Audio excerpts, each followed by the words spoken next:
And here we are.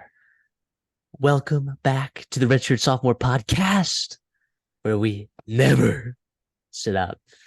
I'm your host, Matthew Dawson, and here today, again, as always, is joining with me, Chris Dawson.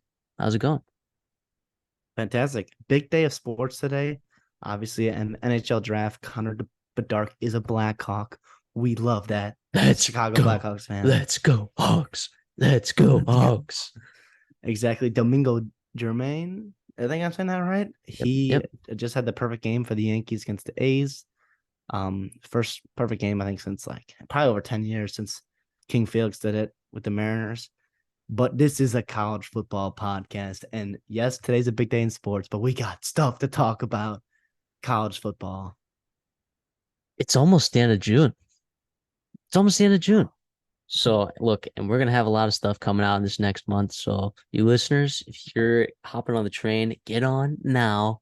All aboard. Choo choo. It's coming. All right, July, we're gonna have conference breakdowns. We're gonna have it all preseason. Oh, what are we looking at? Maybe some sneaky Heisman looks, dark horse candidates for playoffs, conference champion winners, over under win totals. I mean, we're gonna have the The goods. works. If you We're want to gonna be have the prepared for college football season, this is the place to be. It is. It is. Absolutely. And we're happy to do it. We love doing this. So make sure you guys make sure you guys subscribe, follow us on Twitter at the Redshirt Soph. And look, all of our segments today, aside from the recruiting updates that CD's going to give us, they are all mailbag questions. They're all mailbag We questions. love that. Can you believe that? If you want to send in a mailbag question and get featured on an episode, send in a question to the redshirt at gmail.com. That's the redshirt at gmail.com. Don't forget the. All right, CD, what do you got for us? Recruiting, go.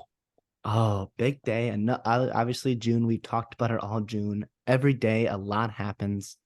We'll start off with Stanford, continuing to stay hot on the recruiting trail. They got a high 3-star. They got another commit, and they're looking to add actually another high 3-star offensive lineman, Khalil House. He's got 4 crystal balls going to Stanford right now. Big time for him, including I think Whitfong is in there too. So that's a done deal when he throws his hat in the ring. Right. Tulsa, our G5 programs, a program we talked about last time that we're not very high on, but they did get a nice high 3-star wide receiver from the state of Texas, Oklahoma. This one breaks my heart. It's close to home. Gets a coveted defensive lineman from the state of Minnesota and Wyatt Gilmore, arguably the top player in the state of Minnesota. Heads to Oklahoma after they battled Miami, Oregon, Minnesota, and Kansas State for Wyatt Gilmore. Purdue. Ryan Walters gets a big time safety commit in Coy Beasley. I mean, I know I have not had the highest support for Ryan Walters, but what he's done in the recruiting trail right now is nothing short of very impressive. Speaking of the Big Ten West, speaking of impressive first-time head coaches, we have Nebraska, Carter Nelson, huge. The commit of the day was today. That sent ripples through across college football. Yes, he's an in-state guy, but that matters. He was the top 100 player, almost top 50 player, depending on where you look. Yes, he's a tight end. What's that going to do for your program? No, that's a big deal. Keeping your in-state talent in-state. Ricardo Jones, a safety committing to Clemson. We talked about that a couple episodes ago, how after he had that visit with them, that that was a team to watch out for, Clemson. He ends up committing there. Daniel Cruz, speaking of previous episodes, that was the last one. We talked about he got a crystal ball to Texas, and pull the trigger today. He's a high 4-star offensive lineman from Texas. Oregon is getting hot on the crystal ball trail right now. Jaquan McRoy, a high 4-star from the state of Alabama. He's got 3 crystal balls heading there. DeJuan Riggs, he's a running back from Virginia, I believe. He got a couple crystal balls to Oregon after he officially visited Minnesota and then officially visited Oregon. That's no surprise there. You saw that coming. After he went on the Minnesota visit and he didn't pull the trigger there. Probably talk to Bucky Irving over there in Oregon. I mean, we lose a highly coveted running back to Oregon, but we're used to it. Speaking of Nebraska, the state of Nebraska, this is Caleb Pyfrom. He's actually offensive tackle from Nebraska, but he's going to Illinois, it looks like. He's announcing his commitment in a couple days. So look for that. Caleb Oden, high 4-star tight end. Looks like he's trending to Bama. Georgia Tech, trending for a 4-star athlete. We like that. And Brent Pry, right? Brent Key. No. Brent Key. Brent Key. Brent Pry's at Virginia Tech. Yep. Different Brents. Speaking of Virginia Tech, we talked about last time, they're getting hot. Now they got, I think, 3 4-star wide receivers are being rivals casted to them, which is the rivals version of a crystal ball. Yeah. Back to Georgia Tech, though. They're top 25 class right now. They won't finish that way, but that's all you can ask for Brent Key. Still matters. That matters. Still matters. And you should be recruiting good talent in the state of Georgia. Like, come on. Especially in the NIL era with all those companies in and all that business in Atlanta. It's ridiculous. But as I digress, UTSA, another G5 program, gets a crystal ball for a nice high 3-star safety in Kenyon Kelly. Blake Ivy, here's our guy at A&M. After they just got to commit a nice Weston Davis, and 4-star, depending on where you look. Depending on where you look, yep. But Blake Ivy this time is offensive tackle. Crystal ball to A&M as they look to stay hot on the recruiting trail. UCF, which, by the way, if I want to comment on not just this, but offensive tackle in general, it's not a very deep offensive tackle class. It's not many, and you saw this was one. So if your team is landing an offensive tackle early, that's very good news. A&M is just got one. They're hopefully going to land this other one, Blake Ivy, but your teams need to get on these offensive tackles early because it's going to leave a gaping hole if you got a lot of upperclassmen, offensive tackles in your rooms right now. Position of need. And it's not like you can go out and pluck offensive tackle out of the portal very often. That's not a thing. A position you want to be band-aiding up. You want to get that early in the cycle, which A&M's looking to do. UCF. We've been high on them for a couple weeks now. July 4th, right? Independence Day. Mark your calendars. There's a commitment date for Kylan Fox, a high 4-star from Georgia. Has got a ton of offers. Got 4 crystal balls going to UCF. We love that for our UCF friends. Georgia got a crystal ball for an offensive lineman. And then I think University of Florida just got another 4-star receiver, Jerry Hawkins from IMG, as they continue to bulk up that recruiting class. Yeah, and Billy Napier's pissed off at me for some reason. I don't know what it is. I mean, maybe I said some things, maybe I didn't. I've never been down on Billy Napier. I just put the pressure on him a little bit, and maybe he is listening to this podcast, and he has absolutely stepped up to the plate. And look, next time he's up with the bases loaded, I'm literally gonna have to walk him. I mean, I don't know what else to do because he is literally hitting home runs. It's unbelievable right now. So awesome. That was an impressive recruiting segment you just led right there. That was awesome. Yeah, so that's the update on recruiting, guys. So let's get into it. Mailbag question from Brendan. Wow. Well, he asks me, right? Hey, Matthew. He didn't say your name, Christopher. I'm sorry. Fuck Brendan. Screw that guy. Actually, thank you, Brendan, for sending in a question. Thank you. Send another one if you want. Yep, we love Brendan. Brendan says, Matthew, who is your favorite player from Oregon State all time? I looked at that question. That's a very specific question. Okay, my answer is Brandon Cooks. All right, it's very, very easy, very simple. Are you very sure simple. it's not the running back there? It will be when he wins me that fantasy matchup against you. But we're sitting there, CD and I thought, let's just rapid fire favorite teams. Who's the first guy you think of? Who's your favorite player from a team? We're not going to name our favorite teams, right? These are going to be teams from all over. And I honestly am curious to hear some of these answers that CD is going to give me, as I'm sure he's curious to hear what I have to say about some certain teams. By the way, Brendan, I know you didn't ask, but for everyone else who's wondering, my favorite player that went to Oregon State is TJ Husmanzada. Okay. Oh gosh, that's an electric pick. That is an electric pick. He definitely was asking. He left out some names. That's fine. Whatever. All right. Look, this is supposed to be rapid fire, 30 seconds. Okay, but I have a couple of schools here that I want to give my favorite players to. So we'll call this rapid fire, but let's just have fun with this. All right. Yeah. CD, give me your favorite I, player. Oh, what do you want to say? What do you guys I say? was gonna say play along in the audience too. Let us know in the comments if Yeah. we totally missed a favorite player or who your favorite player on some of these teams are. Or if you're pissed at us, just tweet at us. I see every Oh, single tweet you send us. So I'll yeah. see it. But CD, give me your favorite player from Michigan State all time Oh, that I'm you glad you that you've asked me watched. That you've because watched. I was gonna ask you this team. Because by the way, we didn't tell each other because we wanted to know off the spot who it would be. LJ Scott, the running back. And he's got Wow. that iconic moment in Michigan State history. And the best part is it's anti-Iowa history because they beat Iowa in the Big Ten championship because of that last effort he gave on his run at the goal line when they had that long drive at the end of the game. So yeah, LJ Scott's mine because he was a stud as a freshman. He was a monster freshman, and then he just fell off the face of the earth after that.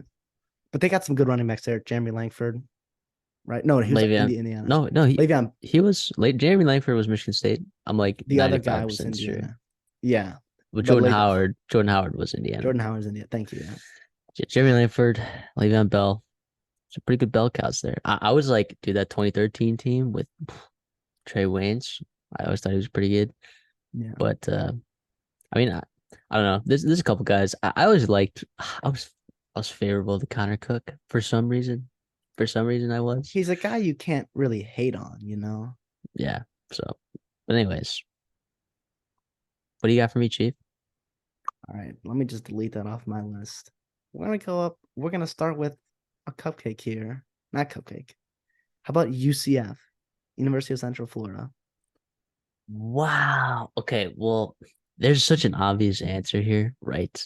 The obvious answer, and he is my favorite UCF player. This is so like casual of me to say. It's so casual of me to say. It's Blake Bortles. It has to I be. know, because that iconic that video where he like spins around and then he's running, and he throws it, and the dude has the one-handed catch. I mean, he was so electric. He was so electric. I He was mean, he was Big Ben. He was just a big chunky dude, and he would just yeah, he was Mackenzie awesome. Milton was like a guy that I've never rooted harder for, in my Oh entire yeah, life. Like, obviously, like he's just, um, he was so good. I mean, and sucked that he got hurt, right? But then when he came back at Florida State and he like balled out for like what was it, like a almost beat half? Notre Dame or something like that. Yeah, I was like, wow, that's my guy right there. That's my guy. I'll say my least favorite UCF, and it's not a player, it's a coach. It's Scott Frost. Sorry. Oh, jeez. Yeah, I don't think you're alone in that one, to be honest. It was I, more just how he handled the national champion things. Like, whatever. I'm happy for you. You know what? I'm over it. I'm over it. yeah, I'm not over it. yeah. Didn't Brandon Marshall go to UCF? I honestly, it wasn't old enough to like ever watch him at UCF really, but I'm like I think 95% sure. so. If I was older and I got a chance to see him play, I think it would be Brandon Marshall for sure. Especially Yeah. considering that he played for like the Bears, but I don't know. That's a good one. All right. Let me feed you one right here. I have one because it's seared in my brain. Auburn. Okay. The first player that came to my head right there was Nick Marshall. That's not my favorite player Yep, but that's two totally different things. because we'll get to him later in the show when we talk about we'll talk about something else. But I'm gonna go with Trey Mason. Trey Mason was such a good running back for like that 1 year. He was so hard to tackle. I remember watching that Probably Penny had game. 400 carries. Yeah, he was a workhorse because nobody else in the offense was worth a damn. Yeah, Yeah. no, I agree. Yeah, he was a cow. Dude, mine will always be Phil Lutzenkirchen. Do you remember that guy? Oh, that Cam Newton throwback. Yes, Lutzenkirchen for six. Oh, Lutzenkirchen for six. The comeback. That was yeah. crazy. So like 43, like huge white guy with shoulder pads bigger than anything we've ever seen. Just catching a Dude, flat and out of the on the left side. I mean, I saw a video.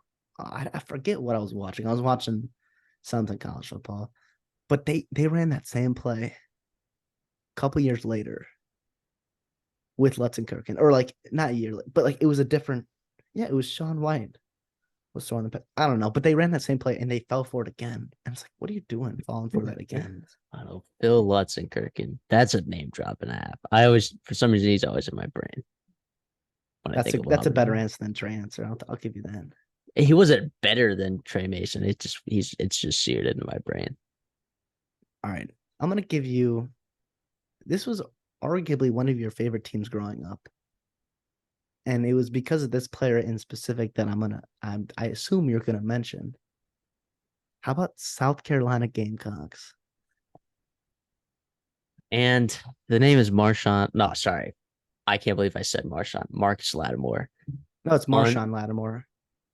Marcus Lattimore is the that. corner. Yeah. Okay, yeah. Sorry. Marsh. No. No, Marcus. I'm so sorry. You're so right. Yeah, That's my bad. I'm totally right. The It's biggest Marcus what Lattimore. if. I The mean, biggest what if, that in dude my was opinion. on pace to win a Heisman. He was on pace to win a Heisman. And then 1,200 just, yards as a freshman. I mean, he was unbelievable. Severe knee injuries. Severe. Oh, Yeah, I mean, just and more than one. So he was so good. I loved. Now, obviously, like one of the like big moments of my life growing up and like learning to love the game of football was Alshon Jeffrey's Hail Mary catch at halftime in that bowl game. yep. Jadeveon Clowney. Oh, How about, here's a name drop. Ace Sanders as yeah, a punt returner. one of the better punt returners. He was good for the Jaguars for a couple of years, punt returning punts. So what about you? Well, what do you got for South Carolina? Connor Shaw. Oh, I loved Connor Oh, Shaw. He was bald in he was college, Tanner Morgan before Tanner but Morgan. he had some good like athleticism, and he played in the for the Browns. I don't know if he He was on the started Bears much. training camp roster Yeah, for a I couple of think years. yeah. Yeah, absolutely. All right, here's one. Maryland. Oh, okay. And this is because I follow recruiting so much, and he's not a very good player, or he turned out not to be. It's Raheem Jarrett, right? He was a 5-star that spurned LSU and went to go to Maryland and Mike Loxley. I just followed his career like a lot because I thought that was pretty cool that he spurned a powerhouse and went to a smaller school and ended up not doing very well, but needed a Keishawn Butte. So Well, yeah. So I mean, my answer, I think. Well, I only know him because of one game, and that was the Ohio State game. Anthony McFarland when he ran for like 300 yards against Ohio State, like what was that 5 years ago? yep. I just remember watching that game, like his highlights or whatever, over and over again. That was ridiculous. He wasn't like an insanely explosive player. He just blew up that defense. That was crazy. Mm-hmm. But He's in the NFL right now. He's playing for the Steelers. he was at least. I don't know where he's at now. I mean, they have quite a few running backs on the Steelers roster, if I recall. So I Yeah, don't know if he's still there, but it was awesome. It was awesome. That game was awesome. So that's just burning in my brain. I like that. I like that. All right, for you, another G5 program, but with plenty of moments.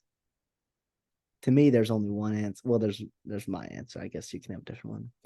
How about the Boise State Broncos? That was going to be the one that I asked you next, and yeah, sure, Kellen Moore's cool, but feed me Doug Martin. Yep, that's such a Yup. good answer. That's I such a good loved answer. Doug Martin in college. I loved him. And it also didn't hurt that I had him on my fantasy team when he scored like 6 touchdowns on the Yeah. Buccaneers.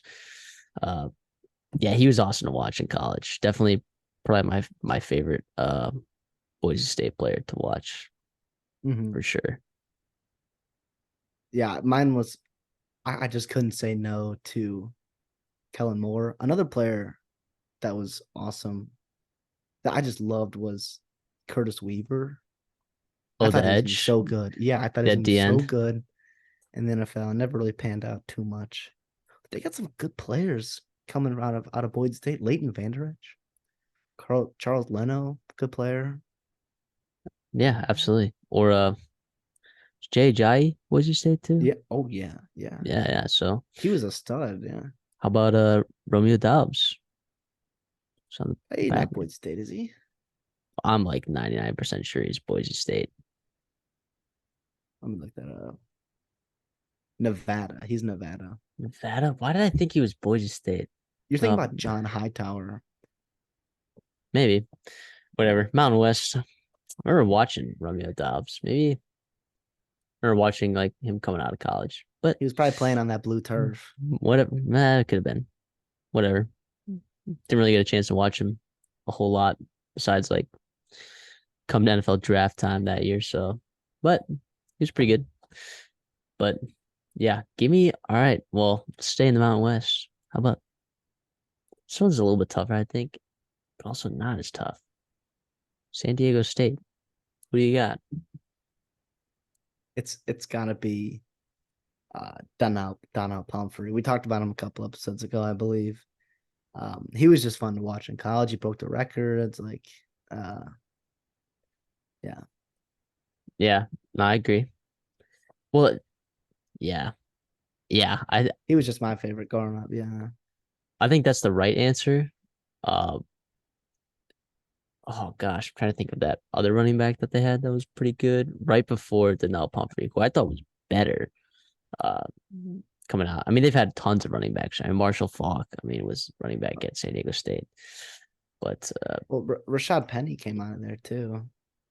Ronnie yeah, Hillman. that's who I was thinking of. Yep, that's exactly what I was thinking of. Yeah. Rashad Penny. So it'd probably be Rashad Penny for me.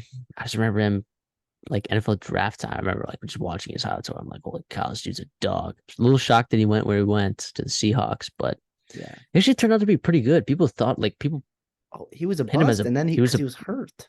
yeah, he was a bust because he was hurt, but turns out he's actually pretty good at football. So um I don't know. Also, Yeah. shout out, well, Matt Ariaza recently Yeah. cleared.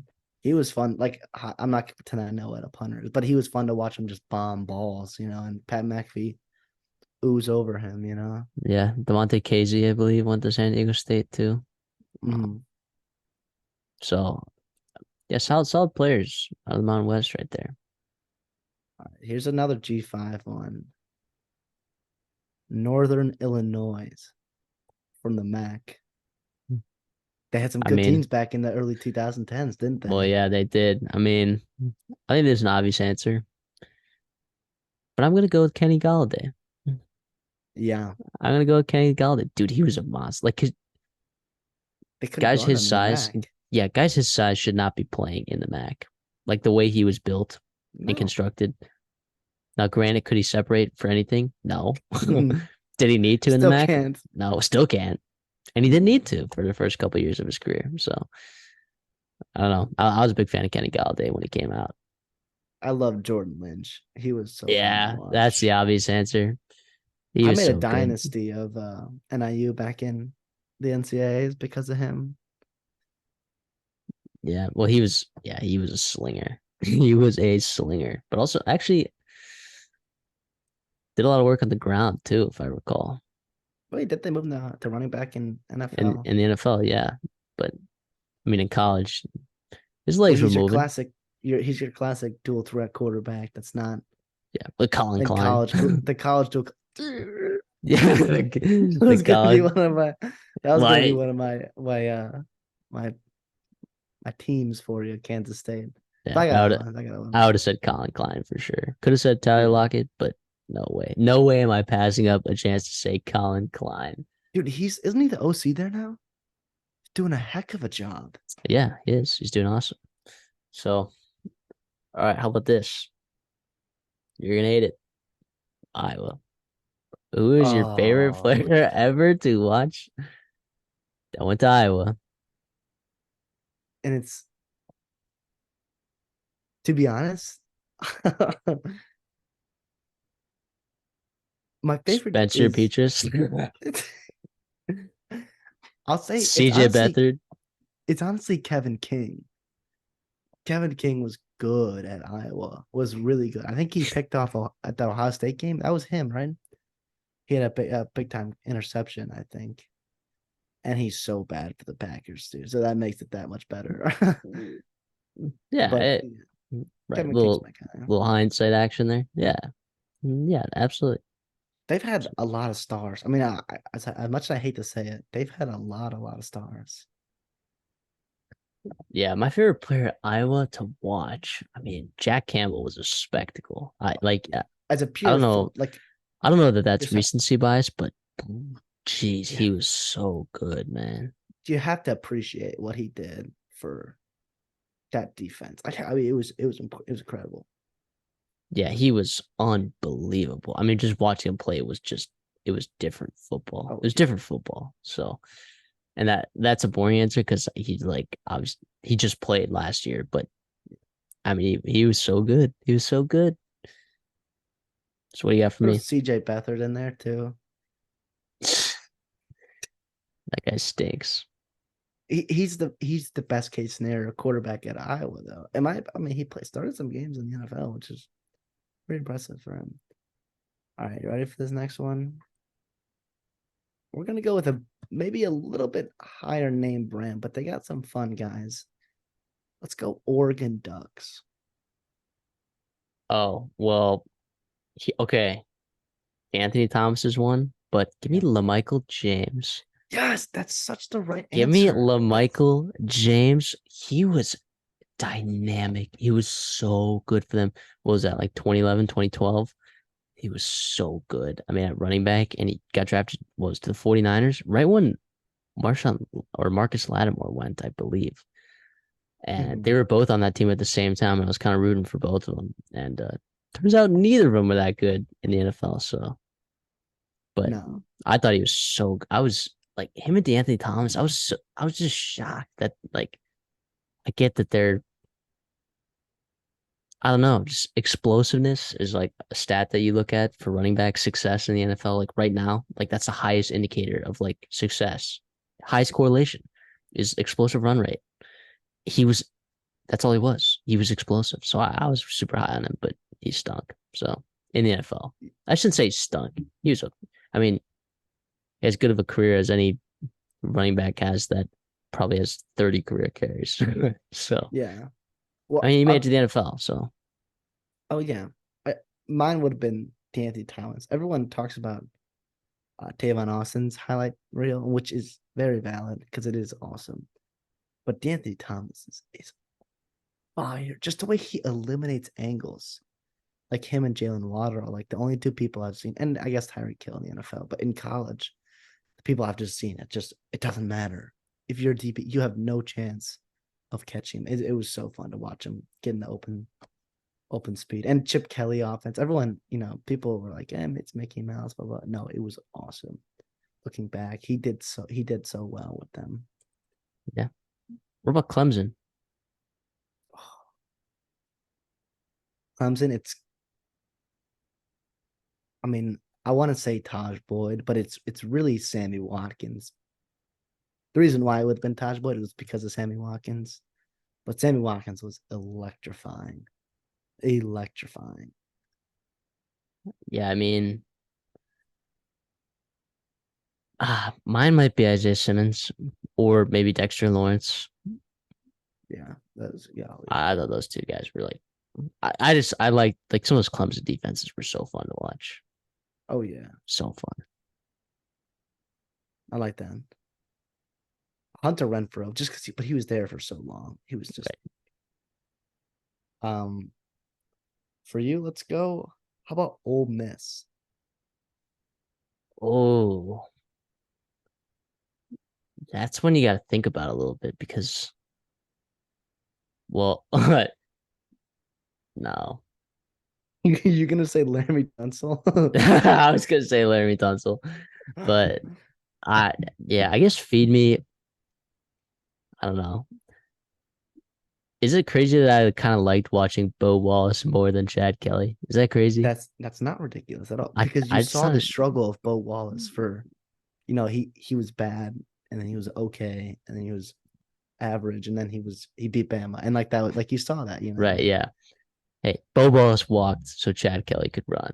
All Amen right. to that. Yep. Yeah. So, all right. We're gonna close out that segment there. That was awesome. That was probably way longer than we should have gone, but that was awesome. So thanks, Brendan. Thanks, Brendan, for your question. Uh next one coming from Rob. Well, thank you, Rob. Rob asks, oh, sorry. Just Rob asks, what are your favorite college football traditions?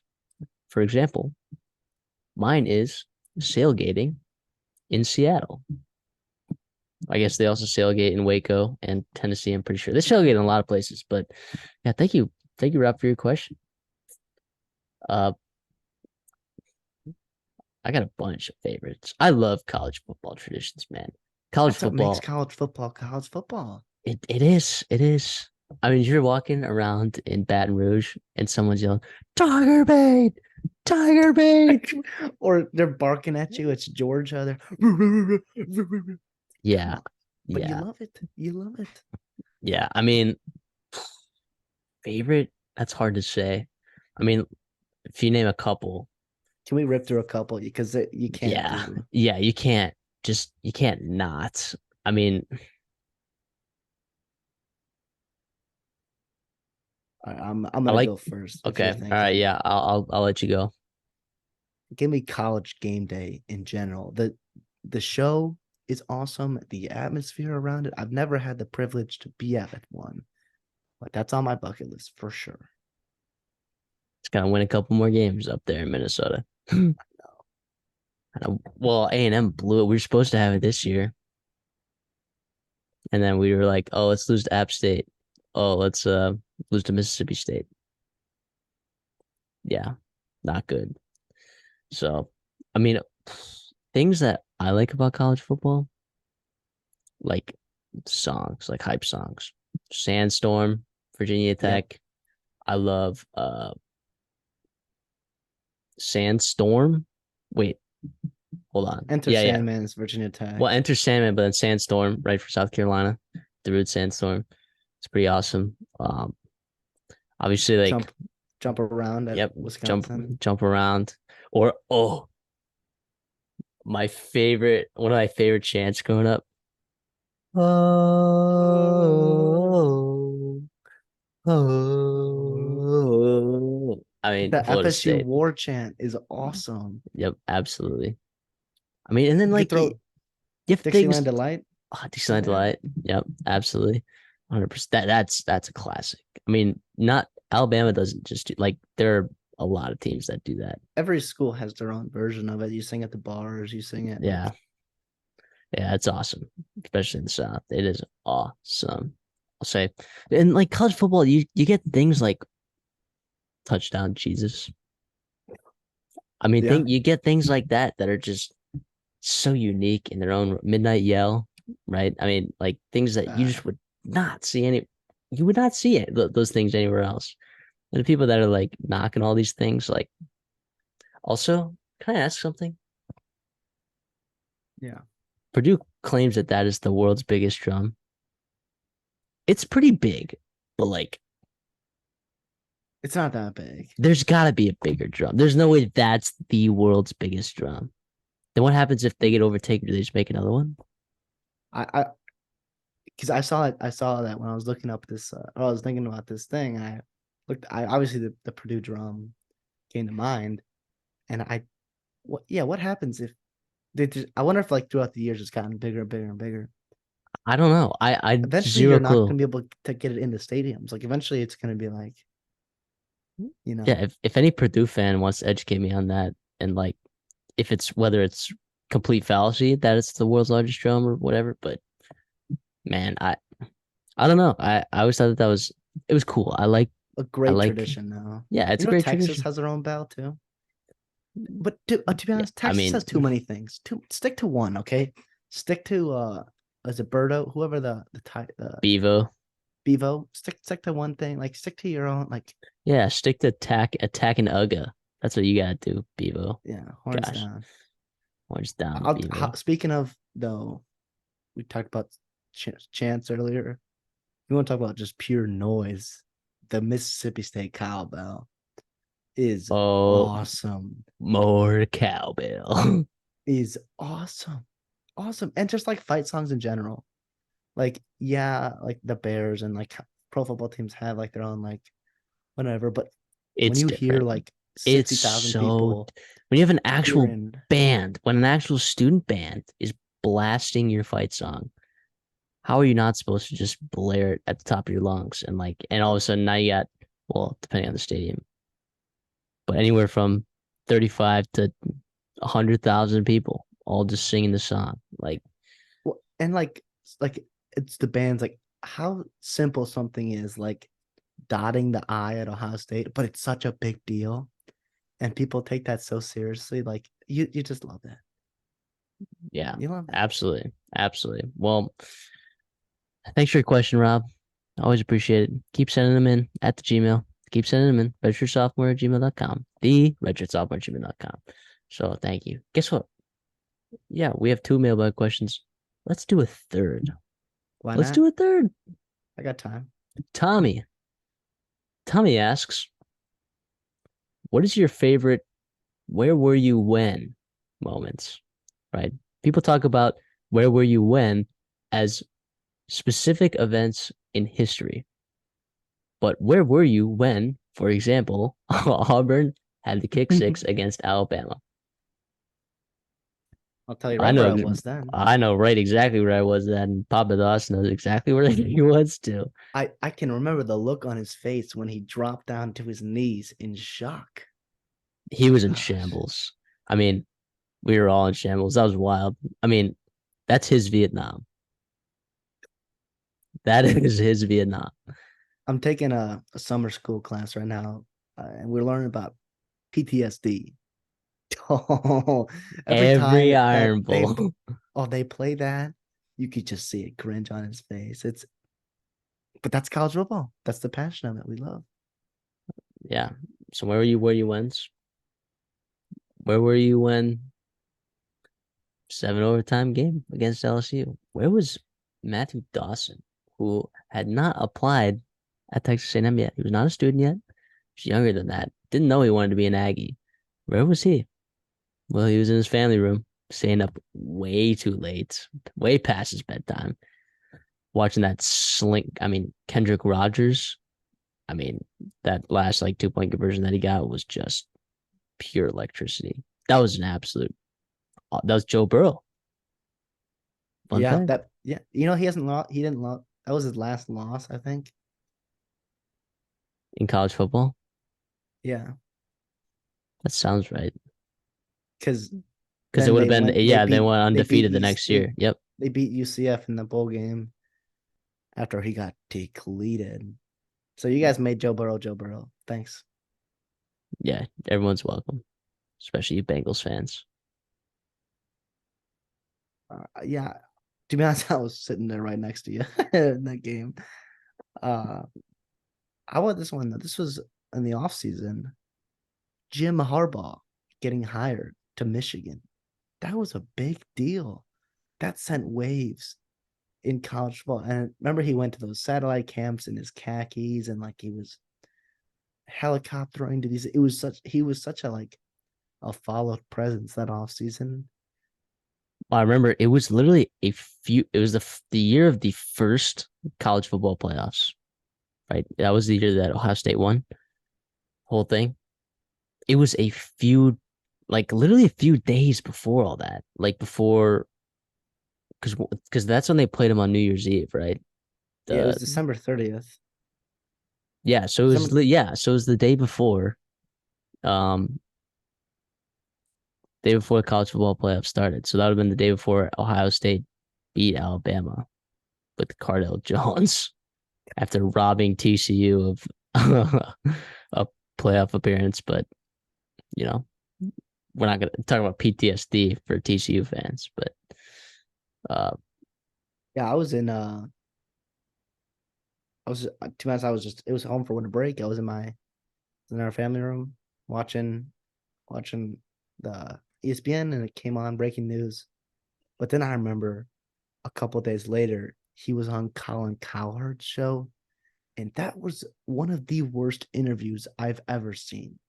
And I was young. I mean, this was 9 years ago, right? So I was 11.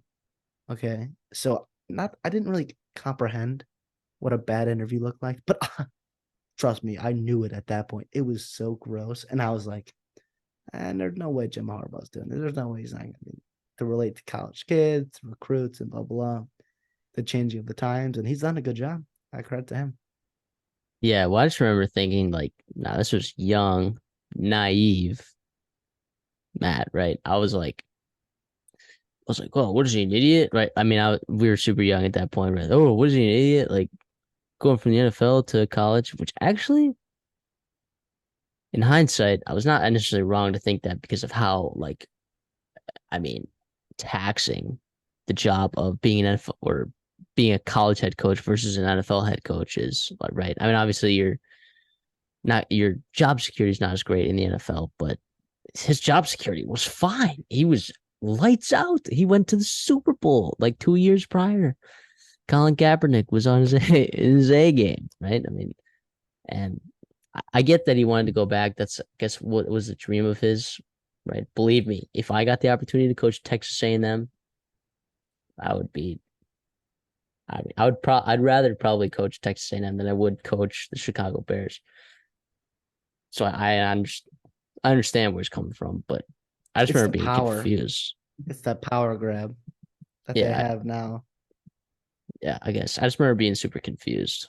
So I don't know.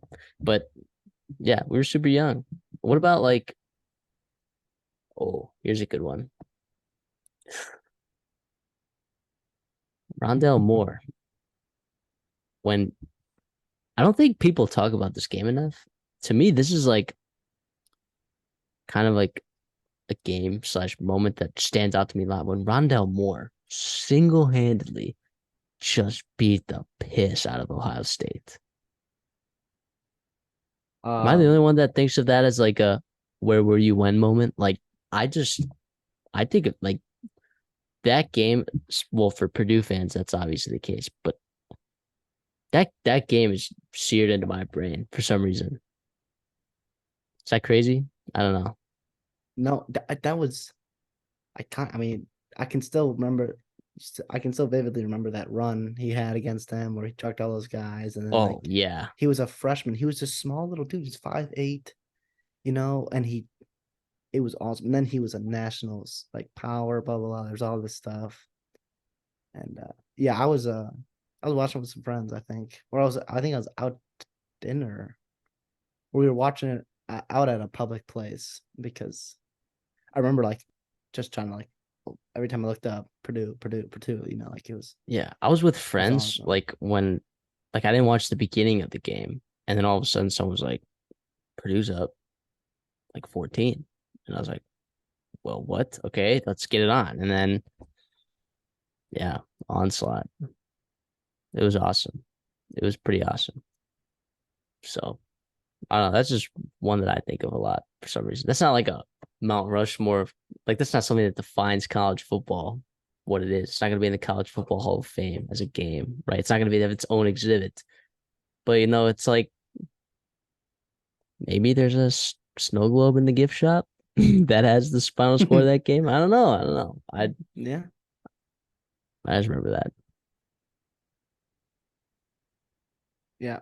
I'll give you one last one here. Let's go Texas A&M fan. Well, this is you enrolling in the school. Money Manziel beating Alabama. Where were you? I was at home watching them hand them the business. That was Yeah, wild. And what I remember most about that game was, well, one, that stupid play where he like ran his own offensive lineman, popped the ball up, and then found Ryan Swope in the back of the end zone for Tutter. But Mike Evans, that like long, like was like a 90 yarder, 88 yarder, whatever. Oh my gosh, where he just stiff armed the piss out of everyone and went. I mean, Mike Evans was a dude. If you don't think Mike Evans is a dude, one, I don't know, find a different sport. Number two, watch that game. Just pull up that game if you're like, oh, Mike Evans was a beast in the NFL. Yeah, he was. He is. It was. But in college, man, like he was ridiculous. He was probably one of the better wide receivers that I've ever seen. And this was like before I even became like a Texas A&M fan. I'd watch Julio play. Julio was better. I think Amari Cooper overall was better as a player in college when I watched him. I think Kevin White, ironically, despite his NFL bust stuff, I thought he was a better player in college. Maybe, I think he's in that Sammy Watkins tier. I really think he was. Like, he was that good. He was that good. Yeah, there was like a period of time Bama's secondary like struggled, right? And that was it was then. It was those couple years kind of starting with that game, if you ask me. And then I remember the year after they played him again, and it was a high scoring game. I think again Mike Evans I had think like 200 Vinny yards. Sincere was starting in that secondary, I believe. He's the guy who Yeah. like tried to like you see a guy like try to like shoelace like tackle him on like the 10-yard line or whatever, and he had zero. Yeah. I don't even think he came close. I think he like dove to like try to get him. He just did not touch him at all. Even if he Yeah. did, like Mike Evans is a tree. There's no way he was bringing him down. Bama was starting Cyrus Jones as their cornerback one, and yes, he ended up a really really good corner, and he was a baller against. It was Michigan State. It was that year they won it all with Jacob Coker and whatever. He was a stud, but at that point he had kind of transitioned from wide receiver. He was 5'10", going up against Mike Evans, and he just torched him, just torched him. Yeah, yeah, literally. Well, thank you guys for listening. Make sure you guys catch us at our social, Twitter, the Redshirt Soft. And thank you guys so much. Keep catching us on Spotify. Keep catching us on YouTube. Can't wait to keep pumping these guys out. So thank you guys so much.